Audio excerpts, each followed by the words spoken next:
Hello and welcome to Brand X Reviews. This is a new 4-part series where we're going to be talking about the Star Trek movies. So in part 1 we're talking about the original series cast, that's Captain Kirk, Spock, all that stuff. Those were the first 6 movies.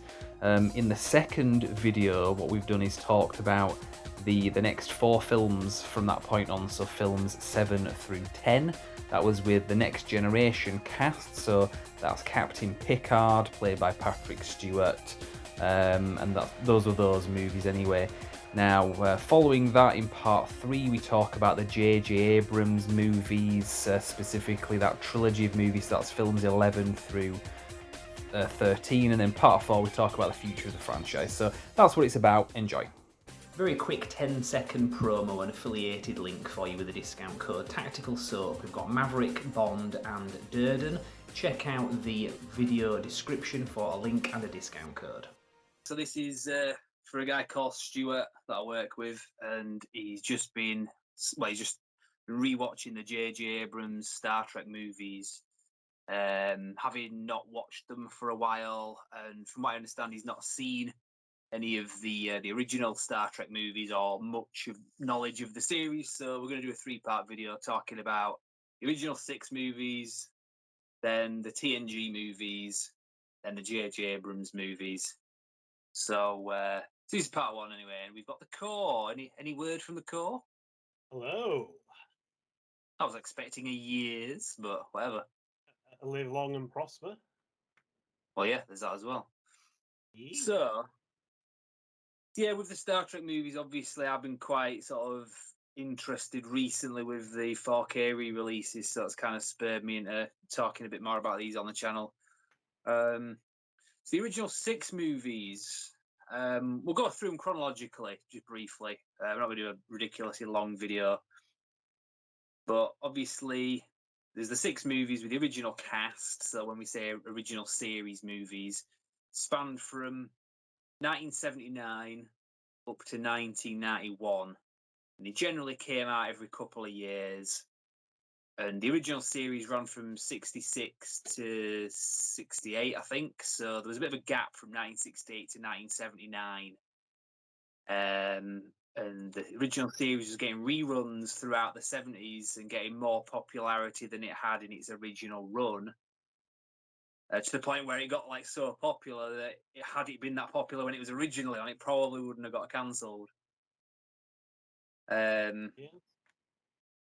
So then we had the movies, and the first one was Star Trek The Motion Picture, and it's a bit kind of hit and misses, that one. There's some people that hate it, some people that are kind of in the middle, and there's some people that really love it. I really love it. It's not the best of the films, but for what it is, visually and all the other stuff, the music and stuff, the concept, and the fact that there's no villain in it as such, it's more sci-fi epic. What are your thoughts, Car? I am not as much of a fan. Like, I don't hate it. Like, I do quite like it, and I would watch it. But I would also fast forward huge sections of it that are just, and here's the Enterprise flying through like another kaleidoscopic light picture. Like, Yeah. at this point, fuck it. Let's just get to the actual story, please. Yeah.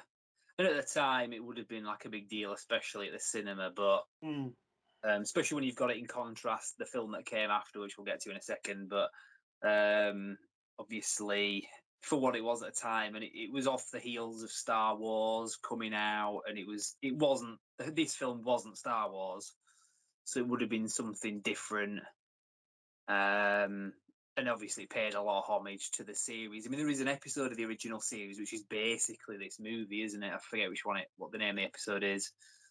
But yeah, it's the same concept that they did in the series. So, but yeah, obviously we've talked a little bit about that on the re-release of that movie on 4K, so I'll try to avoid that.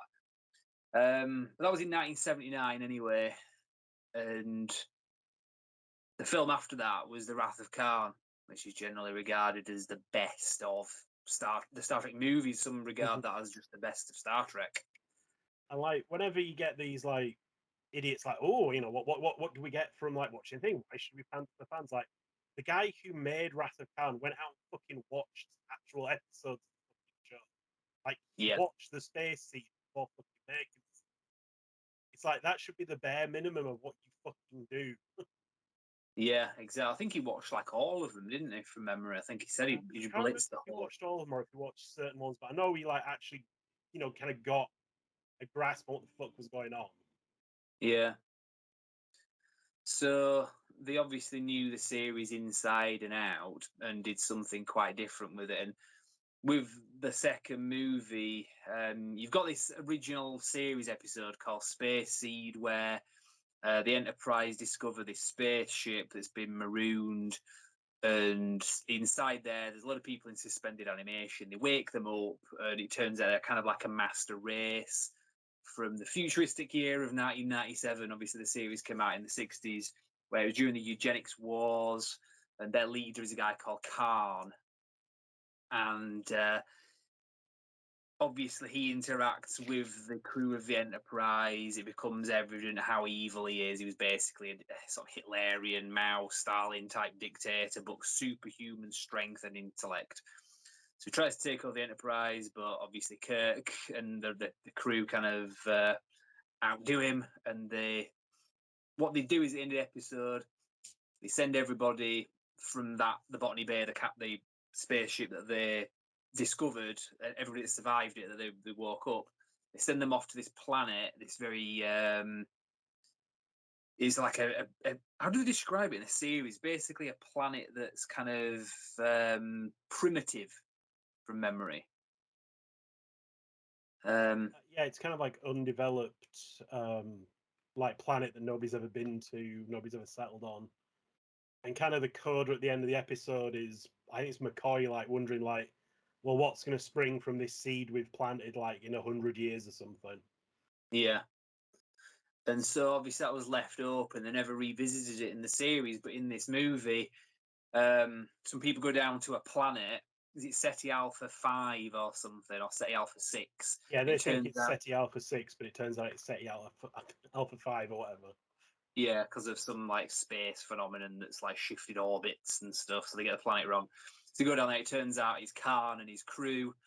They then use that to then come up and take over another starship, and then they take on the Enterprise, and he's on a revenge mission, and it's very kind of Moby Dick inspired, isn't it? And then it's in your face that they do that. I mean, the Moby Dick is in your face throughout it.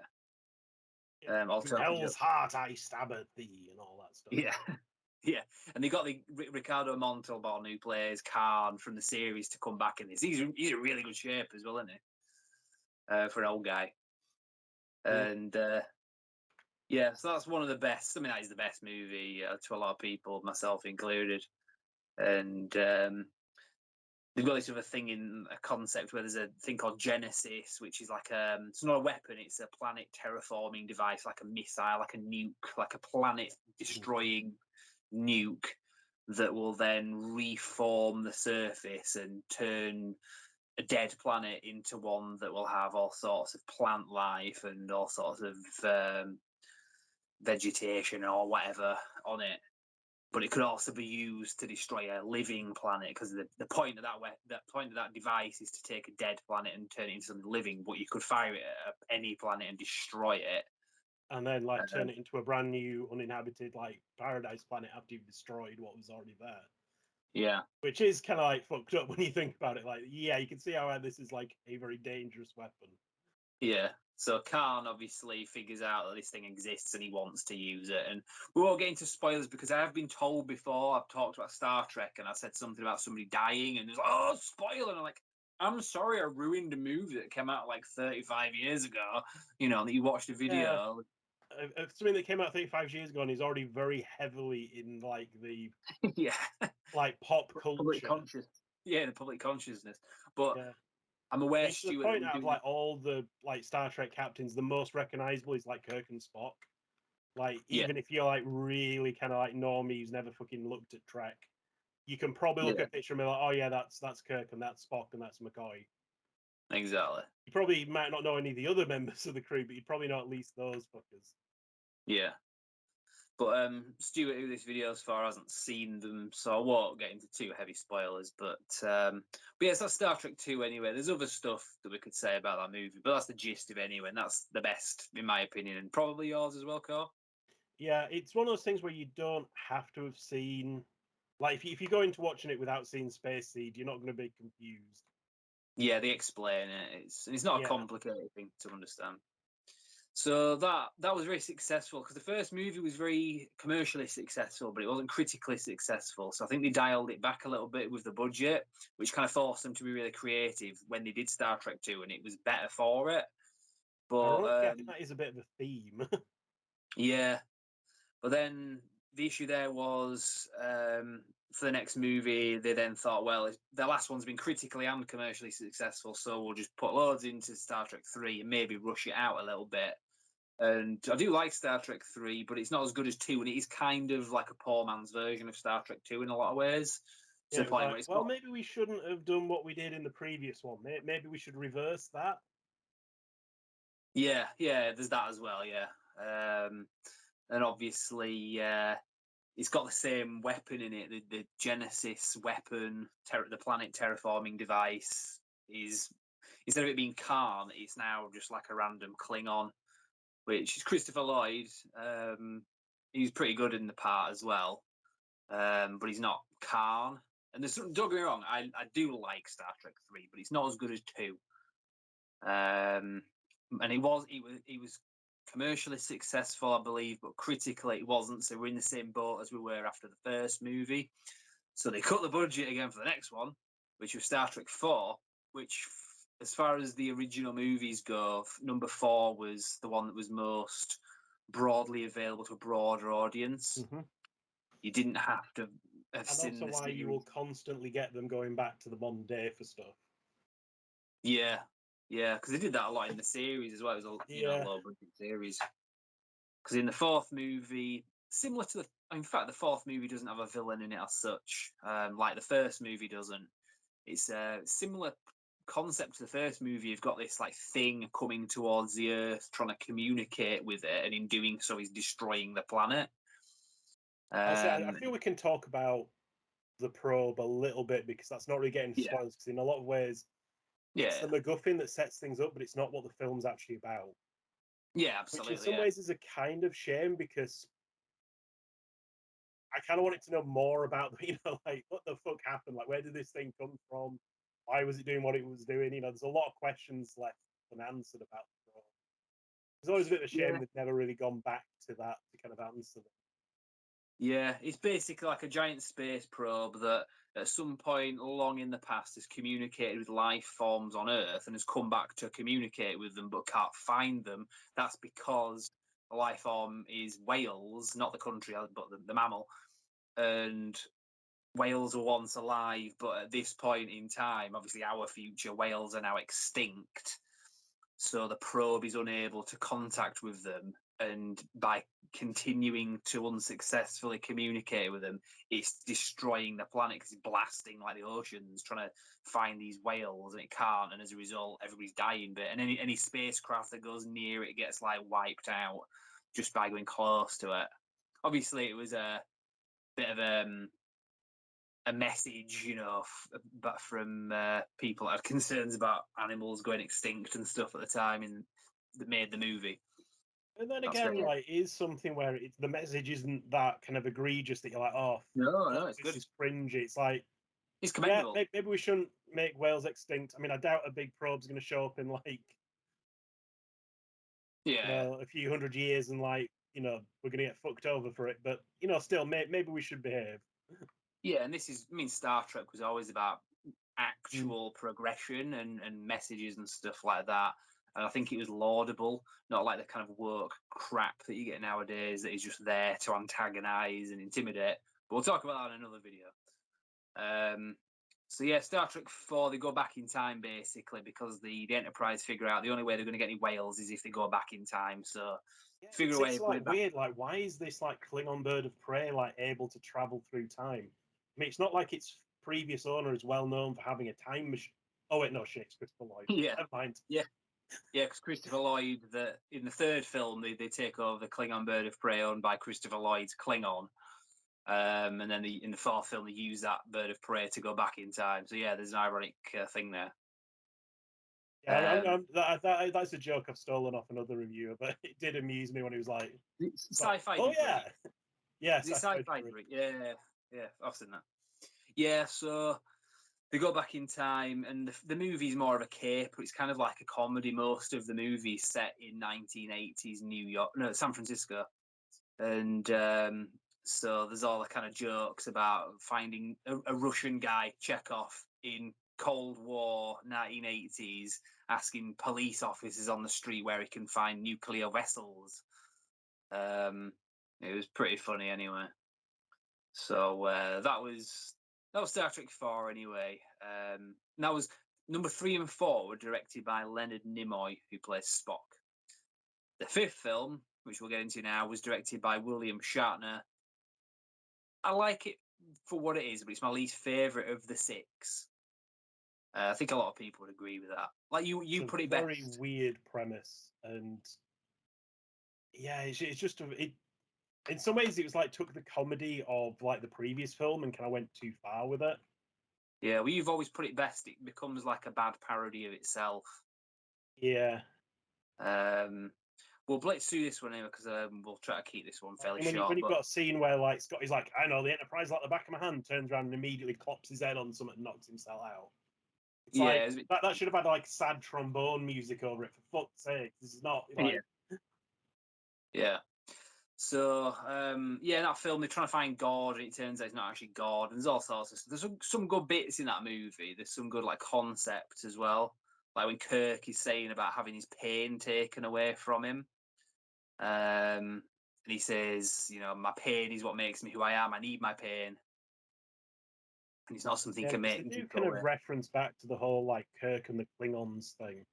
Like a couple of times they don't just like forget about certain things that happen in earlier films and then just pretend it never happened. It's like this is a thing in the series going forward from that point. So like I say, not going to get into exactly what we're talking about there because that is heavy spoilers, but yeah.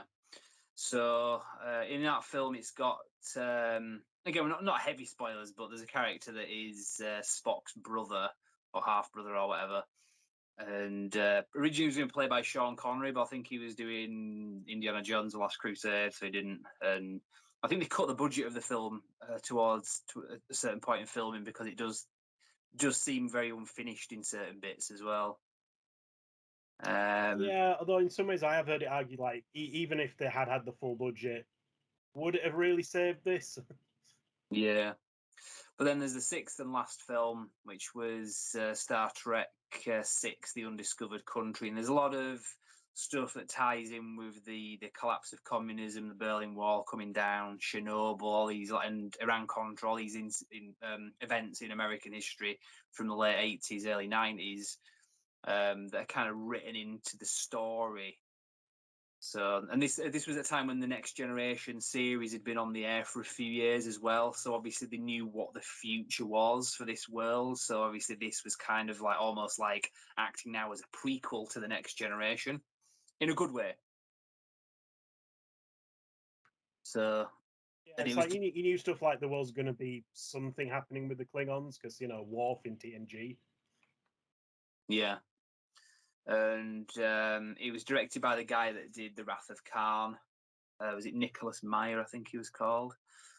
So all these movies have pretty good film directors or people that we know. Obviously, William Shatner is not known as a good movie director, but it's notable who the directors were because it was Robert Wise, I think he was called, directed the motion picture, the first film, and he was quite known for doing big epic movies like The Sound of Music and stuff, and The Sand Pebbles. So they all have pretty good film directors or people that know the franchise well enough. So, but yeah, the 6 movies pretty action packed, and there's a bit of a mystery to it as well. But yeah, I think we might have to cut this video short actually. But unless you got anything else to say, I'll give you 30 seconds if you got what else to say. No, like I say, the original Star Trek movies, they're fun, they're good. Like I say, they're not all created equal. it's not quite as simple as like, oh, all the odd numbered ones are shit or whatever it is, like the old. Yeah. It's not quite that simple, but you can kind of see like, yeah, the first one's a bit crap, and then the second one's like an answer to that. Then the third one, yeah, it doesn't really hold up to like the strength of the second one, kind of stuff like that. But ultimately, like I say, I'd watch pretty much all of them. There's none I'd like out and out like, oh, I'm never watching that again. That was shit. Yeah, But exactly. then again, I am a hardcore Trekkie, so Yeah. So we'll cut this short. Tomorrow we're going to be talking about the Next Generation movies. So that's they stopped numbering them after that point, but that was effectively Star Trek 7, 8, 9, and 10. 4 of those movies. So we'll cut it short here, but for now, are we going to say live long and prosper? Do we want to say that? Is it a bit cheesy? Do you reckon? yes. Yeah, we're not saying that. We'll just say you can like the video, subscribe to the channel, check out our affiliates, Tactical Soap, in the video description. But yeah, see you tomorrow night.